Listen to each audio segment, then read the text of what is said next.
नमस्कार, NMF news पर आप सभी का बहुत स्वागत। मैं हूं आपके साथ अभिषेक पुंडीर। देश में इस वक्त चुनावी हवा बह रही है। हरियाणा, महाराष्ट्र, जम्मू कश्मीर, झारखंड में चुनाव है। कश्मीर में चुनाव चल भी रहे हैं और आज खबर जो है वो भी कश्मीर से। महबूबा मुफ्ती एक बहुत बड़ा नाम है, पूर्व मुख्यमंत्री जम्मू कश्मीर की रही हैं, उनके बारे में आज चर्चा करेंगे। लेकिन उससे पहले मैं आपको एक बात बता दूं कि कश्मीर एक ऐसा राज्य है, कश्मीर एक ऐसा क्षेत्र है जहां आप जितनी कट्टरता बोएंगे उतने ही आप कामयाब होंगे। नेशनल कॉन्फ्रेंस के फारूक अब्दुल्ला या उमर अब्दुल्ला की बात करें तो जिस हिसाब से वो कट्टरता के साथ अपनी बात रखते थे, हिंदू मुसलमान करते थे, वो कामयाब रहे। उसके बाद महबूबा मुफ्ती ने काम शुरू किया, जितना कट्टर उन्होंने बोला सरकार में रही, मुख्यमंत्री बनी और अब वही काम इंजीनियर राशिद कर रहे हैं। तो इस बात का मतलब आप इस खबर के लास्ट में समझेंगे कि ये मैं क्यों कह रहा हूं। लेकिन फिलहाल महबूबा मुफ्ती की तरफ से एक खबर निकलकर सामने आई, कश्मीर से खबर निकलकर सामने आई। महबूबा मुफ्ती ने ट्वीट कर जानकारी दी कि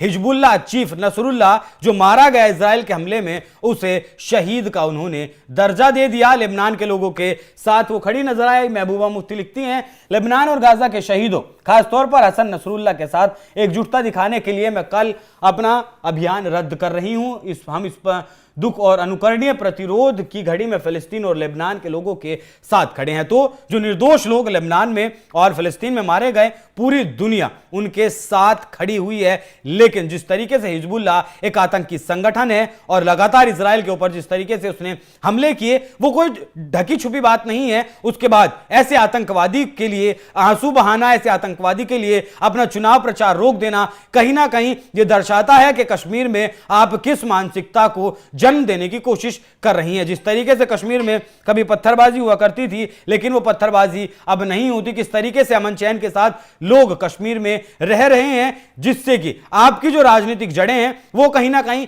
हिलती हुई नजर आ रही हैं। 2024 का लोकसभा चुनाव याद करिए, जिसमें जेल में बंद रहते हुए इंजीनियर राशिद, जिसे भारत सरकार की तरफ से आतंकवादी घोषित किया गया है, जेल में रहते वो चुनाव लड़ता है।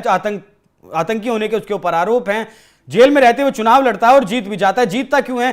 क्योंकि वो खूब हिंदू मुसलमान करता है, खूब आतंकवाद के समर्थन में बात करता है, खूब हिंदू मुसलमान करता है, खूब भारत सरकार को कोसता भी है। और चुनाव से ठीक पहले उसे चुनाव प्रचार करने के लिए जमानत भी इस देश की अदालत से मिल जाती है। तो महबूबा मुफ्ती की जो चुनावी जड़ें हैं वो कहीं ना कहीं लगातार कमजोर होती जा रही हैं। 2024 के लोकसभा चुनाव में हमने देखा किस तरीके से मतलब बहुत खराब प्रदर्शन उनकी पार्टी ने किया। और अब जो विधानसभा चुनाव फिलहाल चल रहा है वो भी जम्मू क्षेत्र की अगर बात करें तो बीजेपी वहां बहुत तेजी से उभर रही है और मजबूती से चुनाव लड़ रही है। कश्मीर की अगर बात करें तो वहां नेशनल कॉन्फ्रेंस फारूक अब्दुल्ला की पार्टी और दूसरी तरफ इंजीनियर राशिद की पार्टी मजबूती के साथ चुनाव लड़ रही है। महबूबा मुफ्ती का कहीं भी नाम नहीं है। तो अपने चुनावी फायदे के लिए, लोगों को एकजुट करने के लिए, लोगों का वोट लेने के लिए आप नसरुल्लाह जैसे आतंकवादी को शहीद का दर्जा दे देती हैं। आप उसके लिए अपना चुनाव प्रचार रद्द कर देती हैं। याद करिए, ये वही महबूबा मुफ्ती हैं जिन्होंने कहा था